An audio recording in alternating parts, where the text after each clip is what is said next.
What's up, ladies and gentlemen? It's Kenyo, indie scientist, alternative music maker, abstract painter, entrepreneur here, and I'm going to be reacting to Gary V, social media entrepreneur, new video. Let's get into it. Somebody asked me how many pieces of Gary Vee content will come out tomorrow. 412. Tomorrow, my personal brand will post 412 social media posts across 10 platforms and 81 different handles. At Gary Vee the Garage Sailor, at Gary Vee Wine, at Gary Vee Jets Fan, because we live in interest media. It's new. He's never really talked about doing that, having a bunch of different handles. That's very fascinating. Not social media, you do not need followers to get views. This is a profound shift of the last 36 months. The only way to grow a business in 2026 is to win on relevance with as many different consumer segmentations as you possibly can. And the only way to do that is to drive down the creative process that actually measures creative and stop wasting working media dollars on dumb shit. The thing that really drives me in these last 15 years of running this agency and working with such substantial companies is the stunning lack of common sense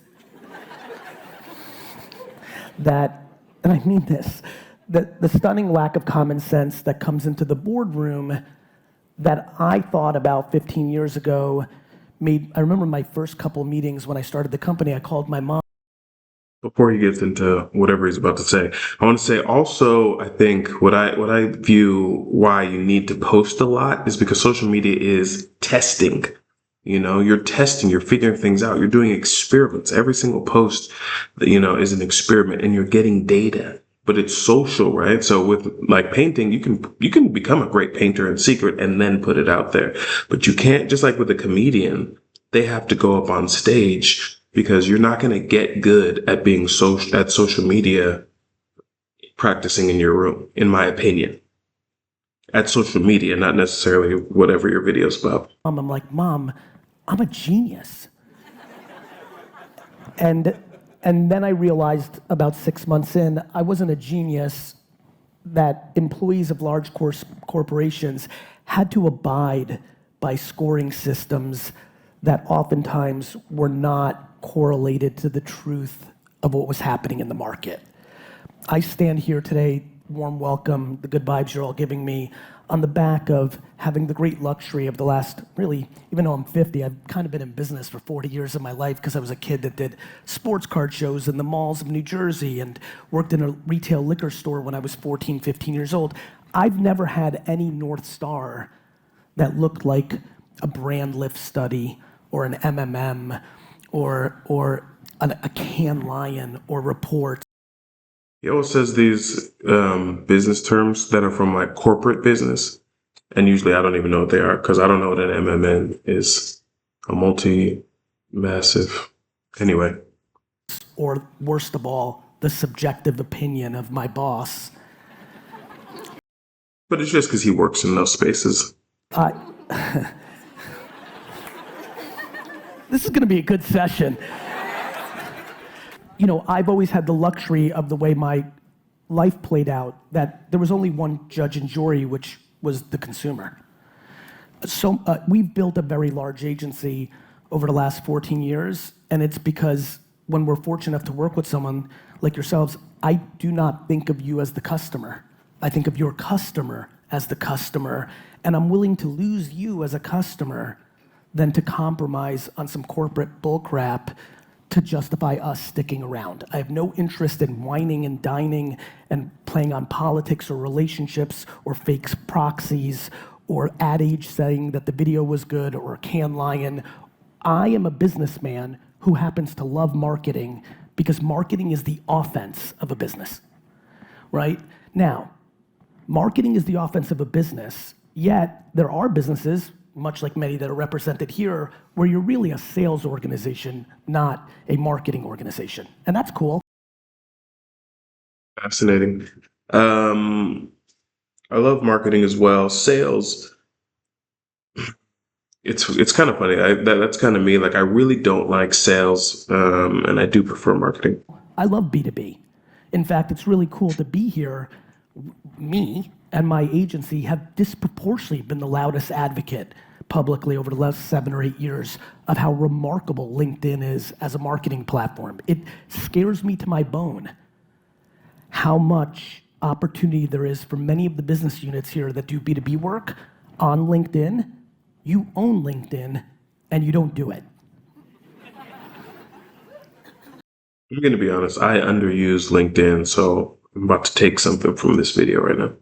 So, yeah, I guess that's it. See you later. Let's talk about a lot of different things that are kind of framed up in that opening.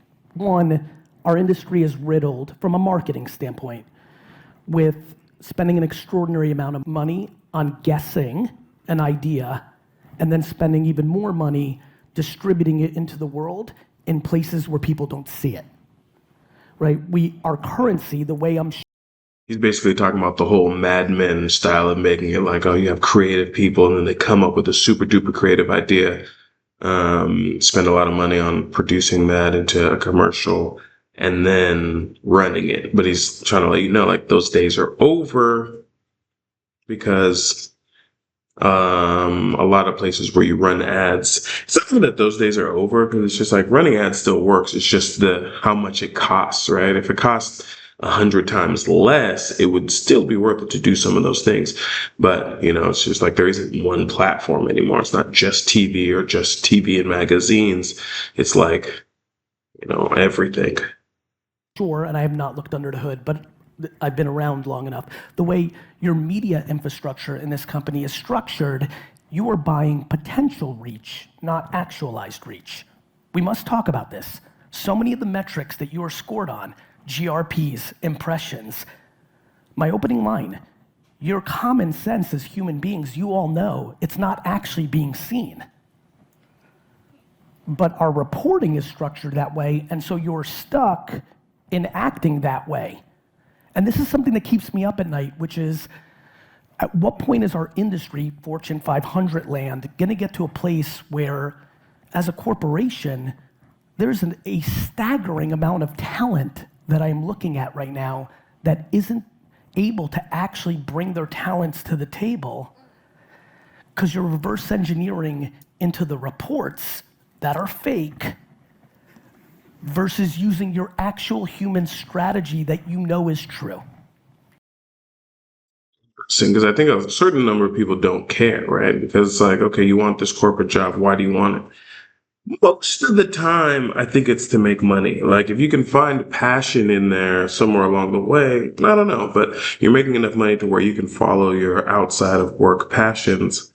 So it is kind of interesting, it's like, I think most people who truly, truly, truly love it probably wouldn't have gone the corporate route to begin with, right? Because it's not satisfying.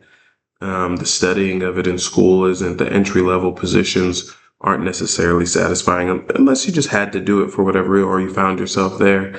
But you probably, and especially in this day and age, would have started your own thing. Because if you even kind of like marketing, you could be on TikTok living it up, assuming you don't have a bunch of bills or something like that. But anyway. You feeling it? You feeling this? You know what the best part is? And I love you for that. That felt very good. I feel like a reverend. Can I get a hallelujah? Again, back to that joke I made about the phone call I made to my mom, which I made, and you all know it.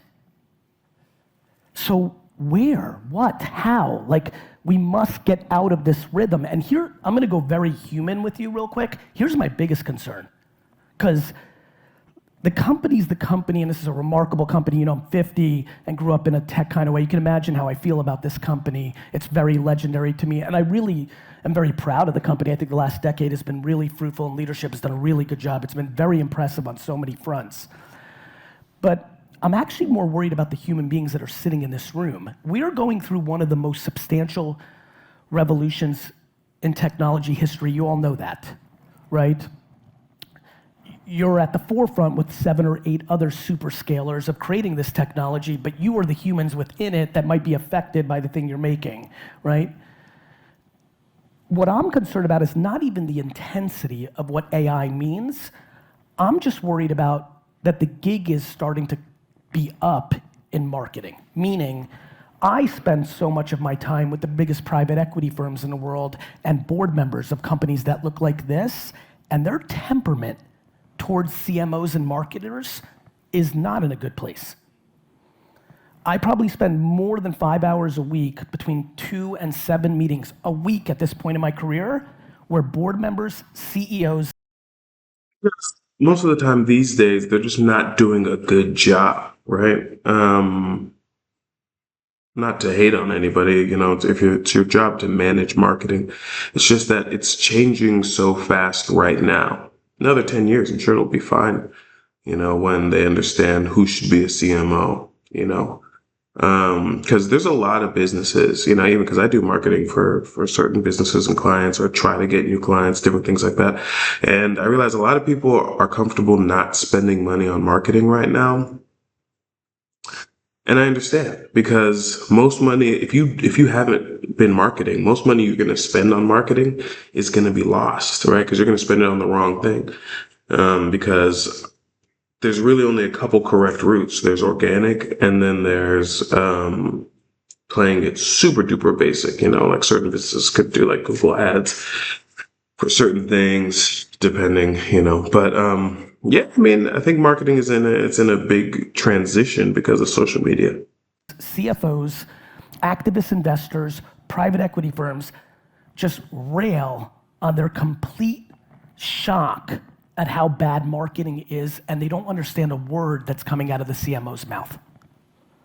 That day of reckoning is coming. I've been talking about this for 20 years publicly. I've only been talking to the real decision makers about this in the last 12 to 18 months. I know the walls are closing in. My concern is that many of you know actually what's going on, what to actually do, but you're keeping your mouths shut because you're in a corporate environment. And my point of view on life is it's so much more fun to die on your own sword than to die on someone else's. Yeah, but then you have to be ready to get a new job, because you just have to leave that location.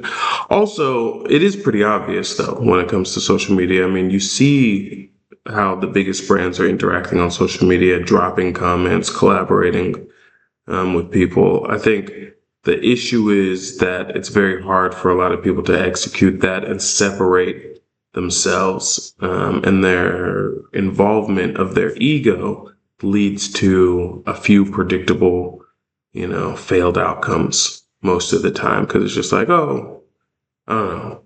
People just, too many people, I don't know. Lots of dreams of celebrity, this, that. What do you do when something gets this much exposure and then exposes something else?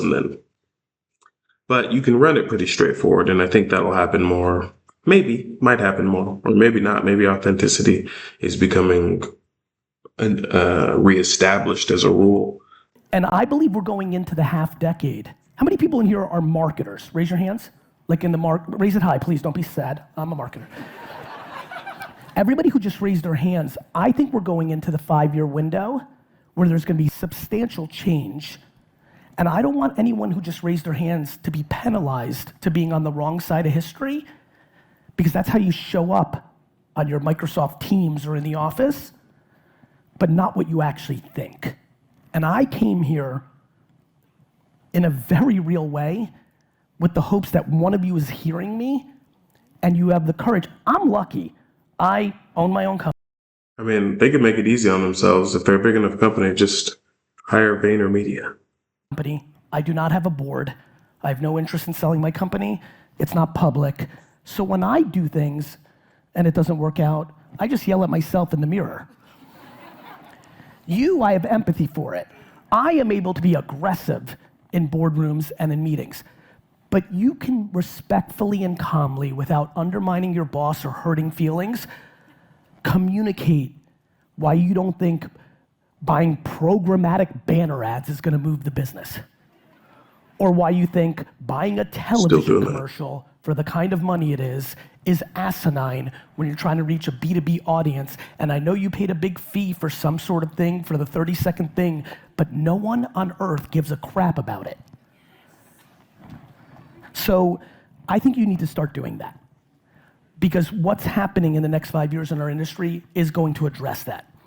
So now that we've laid that foundation down, let me tell you what I think. Let me tell you what I think is the biggest opportunity for the room. I'll start with B2B because it represents so much. There is something that I believe has formed in the last 3 to 4 years called the mid-funnel.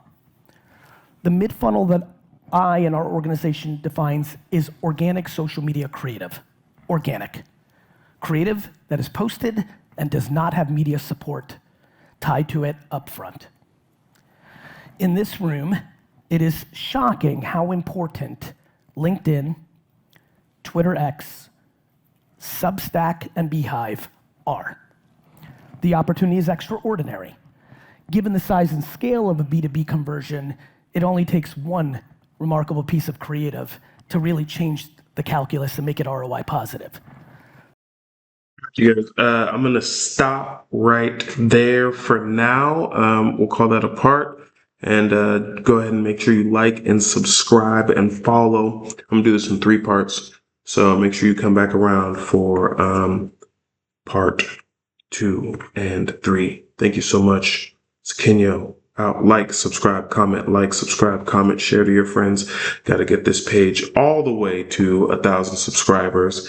So let's do it.